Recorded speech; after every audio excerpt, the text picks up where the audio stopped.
यदि इंडी गठबंधन के यदि सत्ता में आने की बारी आएगी तो इंडी गठबंधन के सहयोगी दल समाजवादी पार्टी को आगे करेंगे, क्योंकि कांग्रेस पार्टी उत्तर प्रदेश में अपना पैर जमाना चाह रही है और समाजवादी पार्टी की 2022 में सितंबर में जब मीटिंग हुई थी तभी उस दल ने यह फैसला कर लिया था, जब उन्होंने इस लोकसभा चुनाव में पीडीए का नारा दिया, पिछड़ा दलित अल्पसंख्यक, जिसकी संख्या इस देश में हर सीट पर 55% से भी ज्यादा है।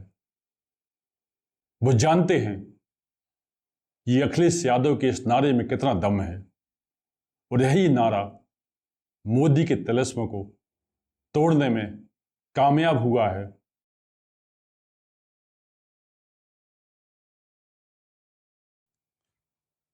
डमरू की इस अध्याय में आपका स्वागत है।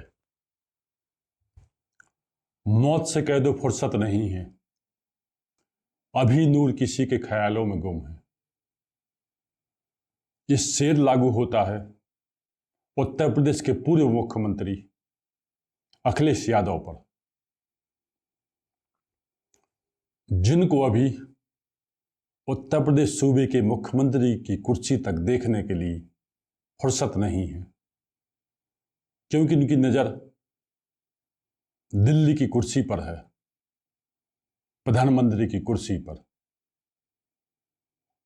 और इसमें सबसे ज्यादा सहयोग में नजर आ रही है उनके साथ में कांग्रेस पार्टी, जो पीछे जा रही है, और समाजवादी पार्टी जिनकी दम पर आगे जा रही है। क्योंकि कांग्रेस उत्तर प्रदेश में अपने पैर जमाना चाहती है, तो समाजवादी पार्टी पूरे देश को ही अपनी बाहों में समेट लेना चाह रही है। नीतीश कुमार ने जब इंडी गठबंधन की नींव रखने का कार्य किया था, तब सारे विपक्षी दलों को एक छतरी के नीचे लाने के लिए उन्होंने बहुत मेहनत की थी। उन्हें विशेष परेशानी गई थी आम आदमी पार्टी और कांग्रेस पार्टी को साथ बैठाने की, पर अंततः वो इसमें सफल हो गए। और उसके बाद नीतीश कुमार, शरद पवार, ममता बनर्जी लगातार कांग्रेस से कहते रहे कि वो राज्यों में सीट शेयरिंग का मसौदा तैयार कर ले, किस सीट पर कौन चुनाव लड़ेगा ये तय कर ले। कांग्रेस ने इस पर कोई ध्यान नहीं दिया, क्योंकि उसकी नजर थी राज्यों के विधानसभा चुनाव पर। उसे लगता था कि 10 साल की मोदी सरकार की एंटी इनकम्बेंसी राज्यों में अपना असर जरूर दिखाएगी और राज्यों में कांग्रेस सत्ता में आएगी। विशेषता उसकी नजर थी मध्य प्रदेश, राजस्थान और छत्तीसगढ़ पर, जहां राजस्थान और छत्तीसगढ़ में उसकी पहले से ही सरकारें हुआ करती थी। मध्य प्रदेश में उसे लगता था कि 20 साल से बीच के 1.5 वर्ष को छोड़कर लगातार भाजपा की सरकार है और जिसके एक ही नेता शिवराज सिंह चौहान मुख्यमंत्री बने हुए हैं। राज्यों में जो उदासीनता है उससे कांग्रेस बहुमत प्राप्त कर लेगी, पर जब नतीजे आए तो कांग्रेस का कहीं अता पता नहीं था। कांग्रेस इससे बैकफुट पर जाती दिखाई दी और इसके साथ ही मोदी सरकार ने कर्पूरी ठाकुर को और चौधरी चरण सिंह को, इनके साथ ही अन्य विभूतियों को भी भारत रत्न दे दिया। नीतीश कुमार और जयंत सिंह, जो इंडी गठबंधन का हिस्सा थे, वो एनडीए में शामिल हो गए। इसके बाद तो कांग्रेस और लाचार हो गई। वो टोटल अपने सहयोगियों पर निर्भर हो गई, किस राज्य में उसके सहयोगी कितनी सीटें देते हैं, ये फैसला भी उसने अपनी सहयोगी पार्टियों पर छोड़ दिया। उसके प्रदेश नेतृत्व ने जरूर इनका विरोध किया, पर कांग्रेस के केंद्रीय नेतृत्व ने इस पर ध्यान नहीं दिया और मोदी के 400 पार के नारे से तमाम विपक्षी गठबंधन वैसे ही गस खाए पड़ा था। पर बीच चुनाव में उसे संविधान का मुद्दा हाथ लग गया। इसे लेकर उसने खूब भुनाया और मोदी के 400 पार जाने के नारे की हवा निकाल दी। विपक्षी गठबंधन पूरे देश में 234 सीटों पर जीतने में कामयाब रहा।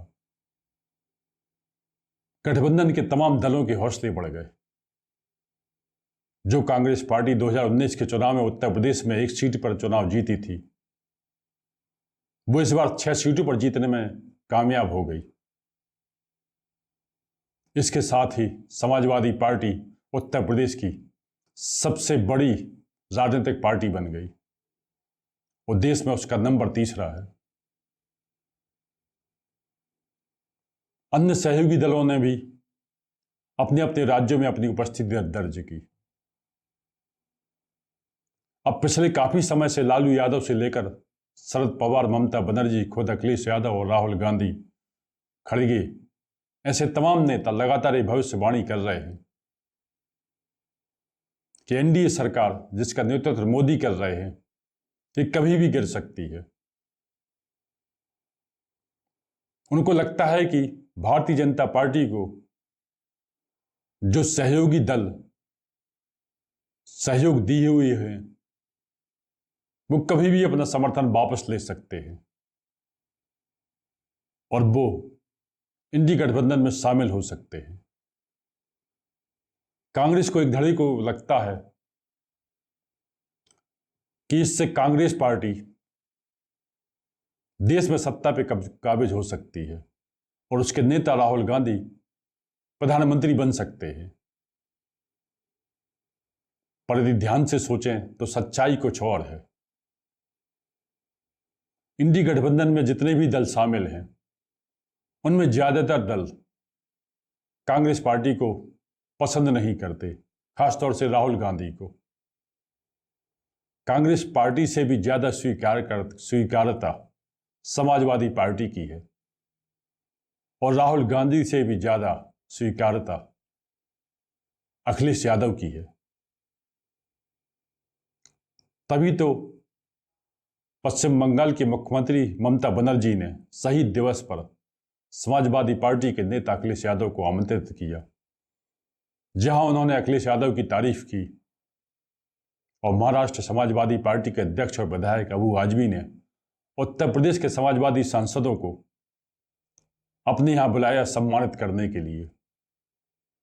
और उद्धव ठाकरे ने अबू आजमी से कहा कि वो अवधेश प्रसाद और धर्मेंद्र यादव से विशेष तौर से मिलना चाहते हैं और अबू आजमी दोनों को लेकर मातोश्री पहुंच गए। यानी इंडी गठबंधन के यदि सत्ता में आने की बारी आएगी तो इंडी गठबंधन के सहयोगी दल समाजवादी पार्टी को आगे करेंगे और अखिलेश यादव को प्रधानमंत्री पद पे बिठाना चाहेंगे। अखिलेश के साथ ममता बनर्जी हैं, शरद पवार हैं, उद्धव ठाकरे हैं। आम आदमी पार्टी भी अखिलेश यादव का साथ दे सकती है, क्योंकि वो जानती है कि उसकी सफलता कांग्रेस के वोटों पर ही होती है। ऐसे में वो कांग्रेस को बढ़ता हुआ नहीं देखना चाहेगी। लालू यादव जरूर शुरू में कांग्रेस के साथ जा सकते हैं,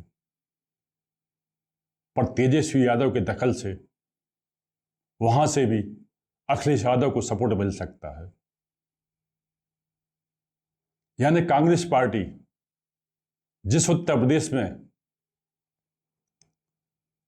अपनी सीटें बढ़ाने को लेकर चिंतित है, अपने पैर जमाने को लेकर चिंतित है, वो सोचती है कि उत्तर प्रदेश में जिन 10 विधानसभा सीटों पर उपचुनाव होने हैं, उनमें से पिछले चुनावों में जहां समाजवादी पार्टी जीती थी, वहां से समाजवादी पार्टी अपने प्रत्याशी उतारे।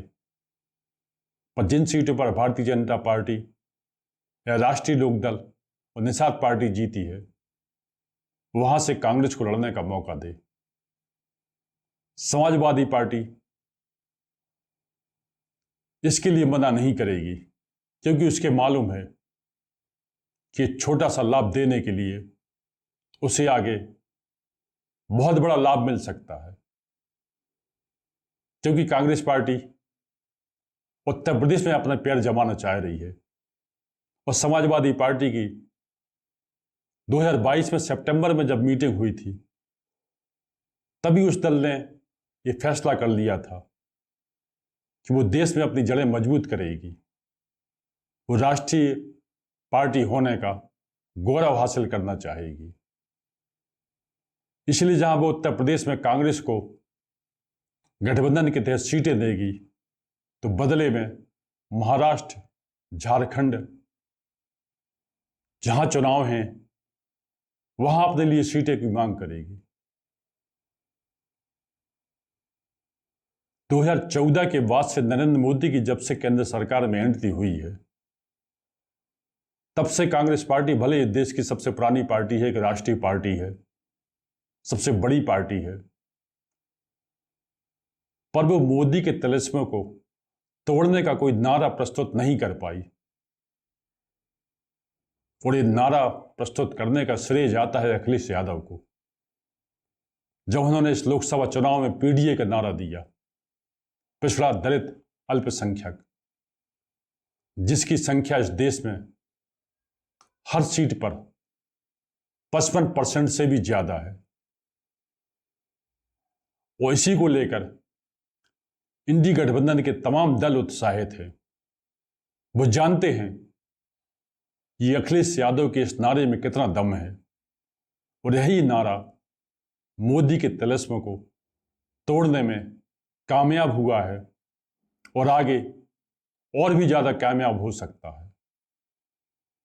इसी वजह से भी गठबंधन के साथ ही जब केंद्र में 2029 के पहले सरकार बनाने की बारी प्राप्त करेंगे, तब वो समाजवादी पार्टी और उसके नेता अखिलेश यादव को आगे करना पसंद करेंगे। तो आज के लिए इतना ही।